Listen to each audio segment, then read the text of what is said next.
Hi North Haven. This video is going to cover the ins and outs of MobyMax. It is going to be the long form video. I will try and get some specific skills out videos soon, but since we're doing so many new products this year, I may not get those specific skills out before the beginning of the school year, but you should definitely come back and look at the playlist later if you're just looking for short skills videos. You can log into MobyMax by coming to mobymax.com and clicking sign in. You can also get there by typing in mobymax.com and then putting our code at the end, which is Connecticut CT 1193. And if you do that, it will just bring you right to the teacher sign-in page. From here, it's going to let you know any updates, and you can just click the X to get out of that. And this will be your main MobyMax page. If you had used MobyMax in the past, this may look a little bit different. They did update it. Over here on the left are all of your different tools. Here in the center, they have the weekly calendar, which is a way to earn raffle tickets. So if you do these different things that they've posted, you get raffle tickets, and then they give out prizes. Looks like this is a $30 pizza party. They used to do like iPads and different things like that. I don't know if they still do. It wasn't something I participated in, but if you want to, you definitely can. They are things that help you use the program better, so it's not like it would hurt you or your students to assign these things. Note that if you want to, if you need more videos after this, underneath at the help, there are both PD videos and webinars on how to use MobyMax. From here, you can click My Modules, and that will have anything that you've used most recently. So for instance, if I come to the all K through 8 subjects, MobyMax has a lot of different subjects that your students can use. Once you've started using the ones that you're going to use in My Modules, those will populate here, and that way you don't have to go through the whole long list. As an example, just so you can see what they do have, they have basic math, which is similar to iReady. They're going to do a pre-assessment, find the holes, and do those holes, and then as the students obtain mastery over those specific skill area deficits, it will move them up to the next area and just move them through the grade levels. They have fact fluency for addition, subtraction, multiplication, division. And then they have numbers, which is more for our younger learners that are just starting to learn numbers and how things, adding, counting, things like that. Language arts, the language is going to be more like grammar, writing sentences, and how to create something with the written word.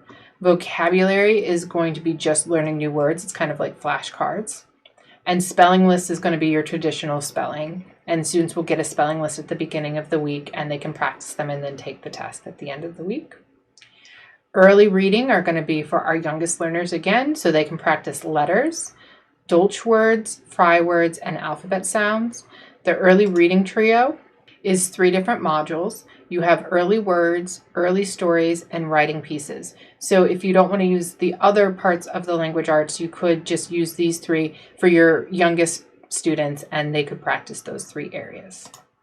The foundational reading, the reading skills literature, and the reading skills informational are all very much like your iReady again, where it's going to pre-assess and then fill in the deficits. Foundation are going to be for the youngest, and it's going to focus on phonological and phonemic awareness, whereas the reading skills, literature, and informational will focus on skills specific to those areas of reading for our older, over maybe 2nd grade students. Again, for our younger students, we have 3 different phonics areas. For writing, the writing workshop and assignments is here, and it will do some stuff with sentence structure and grammar, but it also just has students write, and it will walk them through an entire project. The science will move them through science appropriate for their grade level. There won't be a pre-assessment, and same thing with social studies. It will, as it says, since it says it's adaptive, as they answer questions wrong or right, it will change what the next question is going to be, or whether they're going to review and listen or read something again, but it won't have a pre-assessment. And all of the topics there are going to be aligned to our state standards. Test prep and review is more for state testing prep or standardized testing prep, and you can use those as well. The printable worksheets are nice for maybe in class or if you have a student that might not be able to use their Chromebook on a certain day, and you can print out any of the lessons that are in the units. So if you know that their next lesson is on fractions, you can print out that specific fractions lesson even if they aren't able to get on the computer, and give them a worksheet that covers the same material. So starting with math, when you come in here, you'll get to see your students' names, the date if they've most recently logged in, their total minutes, their school minutes, so how much time they spent on at school, how much they did at home, how many questions they've completed, the percentage correct, and also focus. Focus is the amount of minutes that they spend actually on task instead of just sitting there with it open on their computer. After a certain period of time of students not progressing or clicking on the next arrow or answering a question, MobyMax will assume that they're not working. And so this is a nice way, if you have kids that kind of get distracted easily, to help them work on their ability to stay focused. It will also give you the scores for whatever assignments they've completed, and it will tell you what they're currently working on. This you can watch as a live session while the students are actually working during the school day, so that you can also respond to them. So for instance, let's say I noticed that one of my students is just clicking on answers and not actually putting an effort in. And I know this because they're going through them quickly and they've got maybe a 26% instead of what would be considered mastery at 80%. I can come back to home. From home, I can come down to Classroom Tools and I can click Messenger. And from here, I can send the student a message and they can answer me back, even though they can't talk to the other students. And I can say, hey, look, you're not doing this well. I'm going to reassign this assignment. I want you to go through and take more time because it doesn't seem like you're putting forth enough effort on these questions.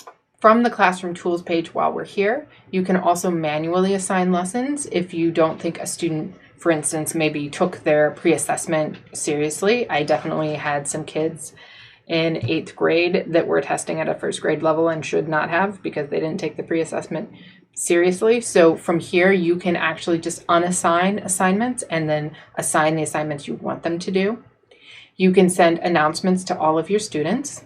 You can look at just the failed lessons so you know who's struggling, and you can also check for notifications. Some of the things that come into notifications are badges and certificates. So as students complete certain modules or complete a certain amount of time, they can earn badges and certificates, and you can even print them out if you want to. Some kids get excited about them and some don't. It'll also let you know if anyone's failed anything and if anyone has completed any lessons recently. Coming back to the actual content area, this is the snapshot is the live view. You can also come to progress. On this page, right here, you'll see the beginning grade level, which is determined by the pre-assessment or by what, for social studies and science and other areas that aren't pre-assessed, by whatever you assign them to. Now take this with a grain of salt because the beginning grade level will be based on whatever skill deficit area was the lowest. So let's say they passed everything in 5th grade math, they're a 5th grader, except for one area of fractions, and there they tested at a 3rd grade level. It will say that their beginning grade level is 3rd grade, even though most of their skills were at a higher grade level. Obviously, this helps for marketing purposes, or even just to help the students feel better about their progress, because then as they move up, it will also give you their ending grade level. And so they'll get to see, oh, I moved up 1.2 grades, or oh, I moved up 2 grades. And so it does kind of help. It will then do the math for you and give them the increase or decrease. It will tell you how many standards they've passed, and their learning velocity is how quickly they're moving through the standards. If you want to, you can always print this information out for the students or their parents or a PPT. If you come to class, you can see an overview. So let's say I'm looking at my 3rd graders and I want to see how many students have already mastered assessments for the 3rd grade level. I can click grade 3, click operations and algebraic thinking, and then for each standard, it will tell me what the student's current proficiency is, where they started, and what their increase or decrease is. In the placement tab, it's going to tell you how students did on the pre-assessment. So this is just for subject areas that have the pre-assessment. It will tell you when they last took the pre-assessment, what the result was, and if it's a student who did it the previous year as well, it'll tell you their grade increase or decrease and whether or not they had lost any standards or didn't master any standards that they had mastered before. This is also something that you can print once the students complete them, and you can also assign a new test. So again, if you have a student that isn't taking a pre-assessment seriously, you can reassign it and have them retake it. The Lessons tab is another place to assign lessons. So from here, the first place will tell me their last lesson, their average score on all their last lessons, as well as their last 5 scores. So you can see if they're taking it seriously. You can also assign lessons either to a specific student or an entire class. So if I come into this test student, I can come to whichever grade level I want to assign him a lesson on. I can just scroll through. And so the nice thing here is you can also just add units. So if I feel like this student is really struggling with measurement, I can just assign the entire measurement unit by clicking on this one checkbox. Alternatively, if he's doing fine, but he is struggling just with metric units of length, I can just check that one checkbox. When I'm done, I click Assign. If your student is in a unit that you don't think they should be in, you can also click that unit and unassign it.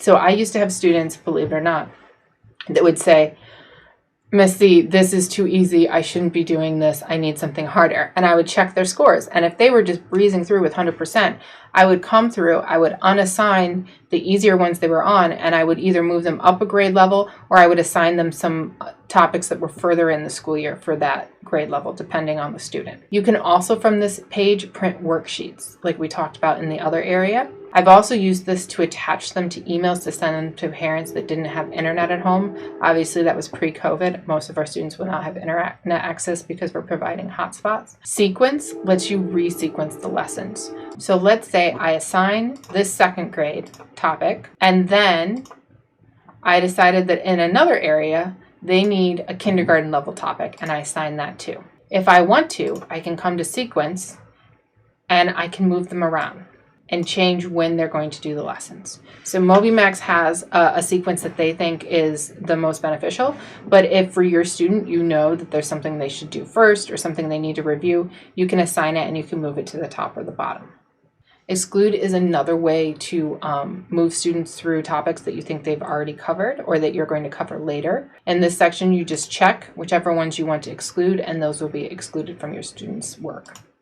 Class View is going to show you what you've assigned, or what MobyMax has assigned if they're automatically assigned classes, how many have been completed, how many students were assigned it, if any of them have been started and left, what each student's or what the class average score is for each assignment, when it was assigned, when they started it, and when it was completed.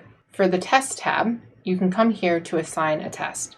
Just check on the student or students and click Assign New Test, and then you can decide what type of test you want to assign them. From there, you can decide, like for instance, I chose standards, so let's say I want to test all my students on how to answer how many questions. I click that and I click Assign, and now all of my students will have that test to complete. When they're done, it will show when they finished it, the grade level of the test, their score, and how long it took. You can also print out the data by clicking the print button. The Your Test tab will show you any tests that you have graded and the average class score. The Goals tab lets you create goals for your students. So if I come to this student and I click the settings, I can come in here, and so for math, I see that their daily effort goal is to complete 5 skills for that goal. If I want to, I can change it.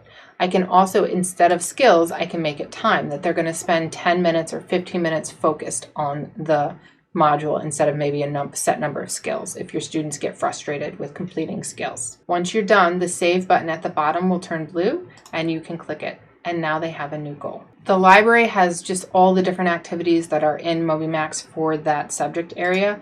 They are okay. They're not perfect, but they're nice. To find it, just like you do for the lessons, you click the lesson, click Print Worksheet. You can also decide on how many questions for each area and whether or not you're going to include an answer key, and then you click Create PDF. When it comes up, you can click on it, And so notice this is what it's going to look like. So it doesn't, so this was one of the issues I had when I used to use it, but students figure it out, is it will just keep on running and it won't move questions to the next page.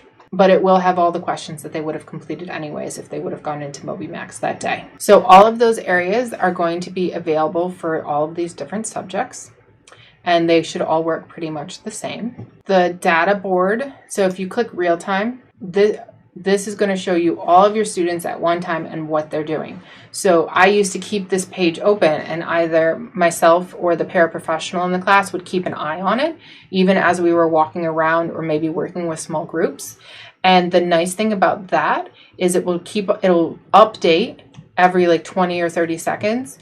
It updates and it lets you know what their correct percentage is right in the middle of the lesson, whether or not they've been on task, what current problem they've been on, and like how long they've been on it. It will also highlight students that are below certain standards that you have selected. So for instance, I always set my correct percentage to 80. I told kids, if you don't get an 80%, you have 3 or 4 or 5 staff, because it was a behavioral classroom. In this room, you can raise your hand, ask one of us, we will help you. And if you don't get that 80%, I'm just going to reassign you the lesson and you're going to have to do it again.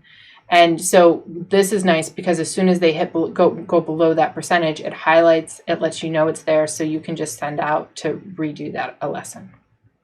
You can decide how many questions in a row, if they're not on task, that you want it to highlight. So let's say 3 questions in a row, they're getting distracted. I want to know so I can maybe meet with them and see if there's some way I can help them get on task. Maybe the classroom's too loud. Maybe they need to be in a separate place. Maybe they're too close to a friend, even though that probably won't happen this year. But that's something you can do.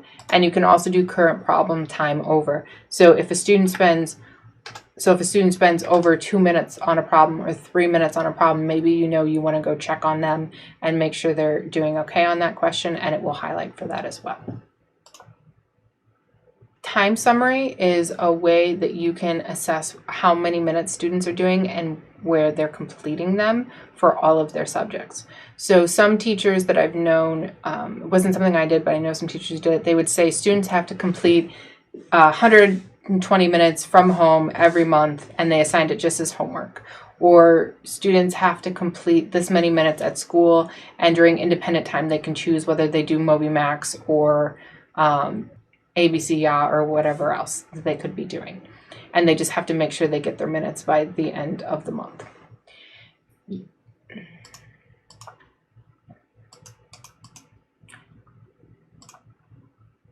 You can also, from here, because the reason why people did 1 month is because you can look at the 30-day summary. You can also look at the day tally to see just what they've done that day. And you can see for assigned time. So if you've assigned them time to complete, you can see whether or not they've done it, how much they have left to do, and how focused they were.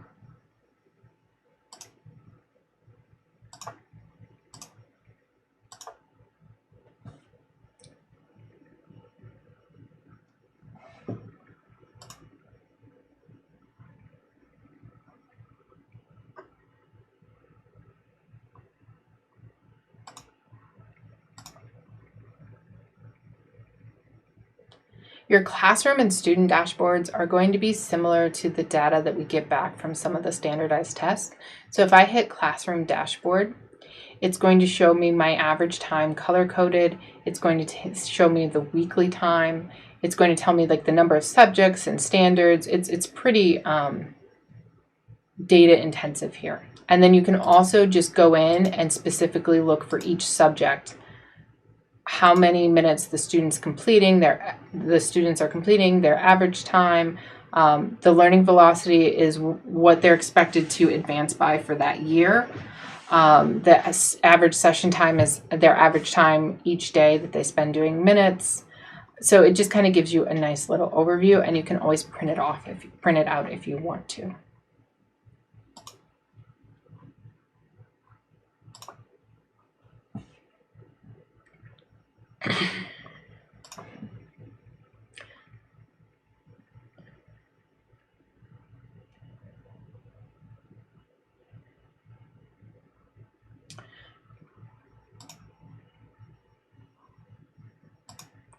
In the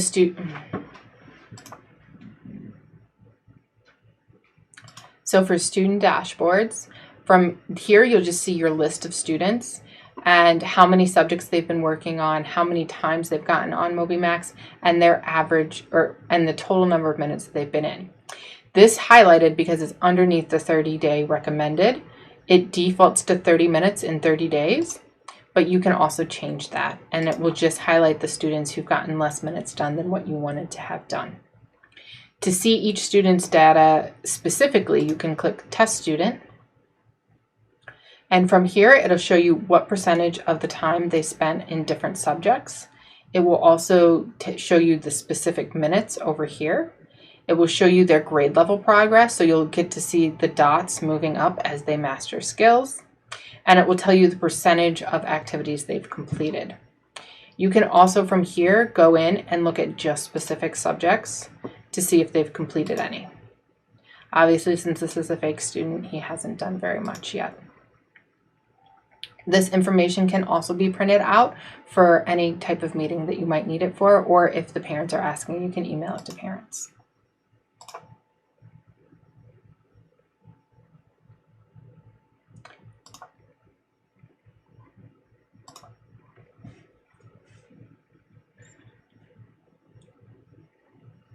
Custom reports let you print out reports.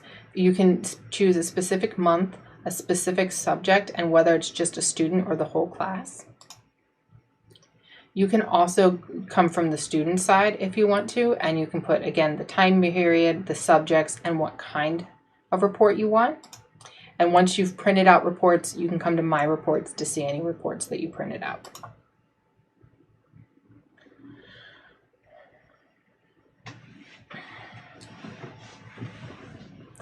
The engagement tools are ways to help students feel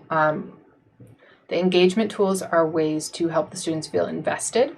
So they can earn game minutes and play games. They can also earn certificates and badges for completing skills and spending a certain amount of minutes on things. You can create contests. This is kind of a nice button.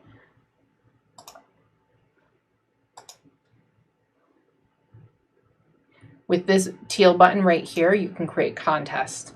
Contests are kind of a nice thing. What you can do is you put the name and the description, and you can decide on a specific subject or subjects, and you can tell them that if they get above a certain number of points or time, then they earn something, or they can go on the leaderboard or something like that. And here you can choose whether or not you want the students to see other students ranked by them. And if you do ranking, you can choose to print out for second and third place certificates, but you can also do this without ranking. I used to do it without ranking, and just if the students met a certain standard that was above the assigned minutes, then I would have whatever thing that they earned be the thing that they did. Usually it was extra game time or free time.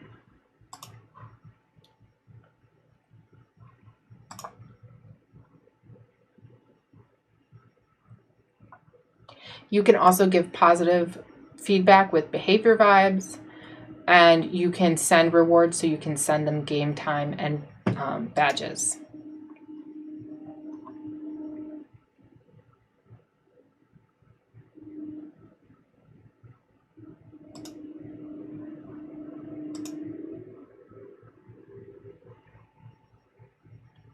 You can also assign lessons from the lessons tool. This is, you can do in the subject specific areas as well, which I think is more effective. So I'm not going to go in depth on that, but if you want to use that instead, you can. And then classroom tools we went over earlier.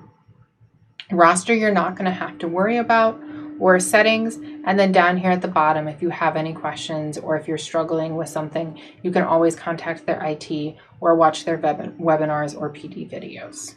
When you're done with everything, you can come up to the 3 dots and log out. And you're done.